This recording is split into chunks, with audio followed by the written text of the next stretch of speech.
யாரும் எதுலேயும் வஞ்சிக்கப்பட்டு போயிடக்கூடாது. எந்த காரியமும் எங்களை வஞ்சிக்க கூடாது. எந்த காரியத்தையும் நாங்கள் விழுந்து போகக்கூடாது. எல்லாத்தையும் நாங்கள் ரொம்ப கவனமாக இருக்கணும். எல்லா காரியத்தையும் ஞானமாக செய்யணும். ஞானமுள்ள இருதயத்தை தாங்க. நாங்கள் கவனமாக வாழக்கூடிய இருதயத்தை தாங்க.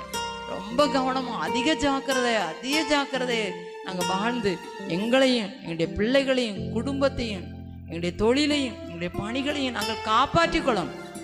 யார் யார் எதில் என்ன சொன்னாலும் அது உண்மையா இல்லையாங்கிறத அவன் ஆராய்ந்து தான் அதில் என்ன செய்யணும், இறங்கணும். ஆண்டவரே, எல்லாருக்குள்ளேயும் இப்படிப்பட்ட ஒரு கிருபையை தான்.